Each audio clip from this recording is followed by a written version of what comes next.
17 अगस्त 1946 Sealdah station पर एक गरीब हिंदू परिवार ट्रेन से उतरता है, लेकिन उन्हें क्या पता था कि स्टेशन के बाहर एक भीड़ खड़ी है जो उनकी मौत का कारण बनने वाली है। उस भीड़ में खड़े कुछ लोगों ने हरे कपड़े और हरे रंग की टोपी लगाई हुई थी और उनके हाथ में एक कागज था जिस पर क्या लिखा हुआ था वो मैं आपको आगे चलकर बताऊंगा। ये लोग मुस्लिम लीग के थे और ये उस दिन डायरेक्ट एक्शन डे को पूरा करने के लिए आए थे। उस गरीब परिवार के अंदर एक लड़की थी जिसकी एज सिर्फ 15 साल थी। उस मासूम लड़की को रोड पर घसीटा गया, उसके कपड़े फाड़े गए और बीच रोड पर उसका किया गया। और उस दिन उस भीड़ को ना किसी ने रोका, ना किसी ने कुछ कहा, ना फिर उसके लिए कोई लड़ा। डायरेक्ट एक्शन डे का पहला शिकार कोई पॉलिटिशियन या पुलिस वाला नहीं था, एक मासूम लड़की थी। और इस सब के बीच एक कागज हवा में उड़ता हुआ आया जिस पर लिखा हुआ था, डायरेक्ट एक्शन डे कयामत का दिन होगा, काफिरों से मोहब्बत करने का अंजाम अच्छा नहीं होता, कत्ले आम होगा, जीत हमारी होगी। ये वही कागज था जो स्टेशन के बाहर खड़ी भीड़ ने अपने हाथों में लिया हुआ था। लेकिन डायरेक्ट एक्शन डे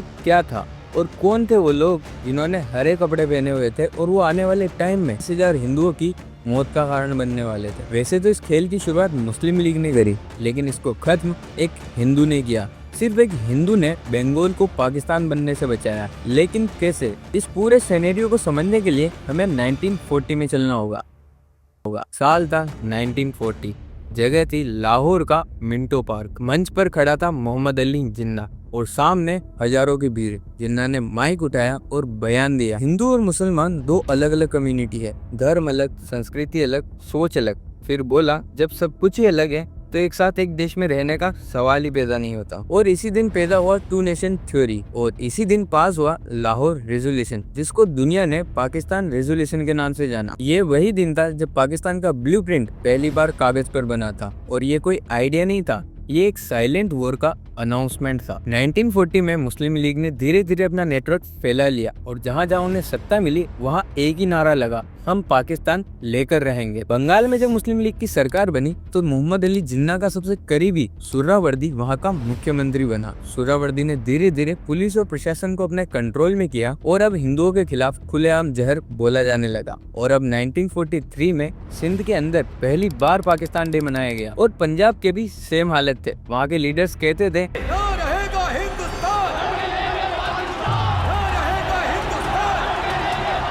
कि लड़के लेंगे पाकिस्तान, खून के बदले लेंगे पाकिस्तान। कांग्रेस उस वक्त आजादी के लिए स्ट्रगल कर रही थी, वहीं Muslim League quietly divide and rule वाली ब्रिटिश पॉलिसी के साथ चल रही थी। और अब ब्रिटिशर्स को भी यही चाहिए था, बटा हुआ इंडिया जिसको वो आसानी से कंट्रोल कर सके। साल 1946, इंडिया आजाद होने के कुछ ही कदम दूर था, तभी मोहम्मद अली जिन्ना का सन्नाटा टूटा और मोहम्मद अली जिन्ना ने घोषणा कर दी कि 16 अगस्त 1946 को डायरेक्ट एक्शन डे मनाया जाएगा। इस डेट को इसलिए चुना गया क्योंकि ये रमजान का लास्ट फ्राइडे होने वाला था। सोर्सेज से पता चलता है कि इस स्पीच के वक्त उन्होंने साफ शब्दों में कहा था, इधर ए डिवाइडेड इंडिया और ए डिस्ट्रॉय इंडिया। लेकिन इन सब के बीच में सवाल सिर्फ एक उठता है, आखिर बंगाली क्यों कोलकाता? 1946 के इलेक्शन में बंगाल की 117 मुस्लिम सीट में से 113 सीट मुस्लिम लीग ने जीती थी। बंगाल के मुख्यमंत्री हुसैन सुहरावर्दी ने डायरेक्ट एक्शन डे को एक पब्लिक हॉलिडे अनाउंस कर दिया ताकि प्रोटेस्ट आसानी से हो सके। हिंदू मेजोरिटी एरिया जैसे राजा बाजार,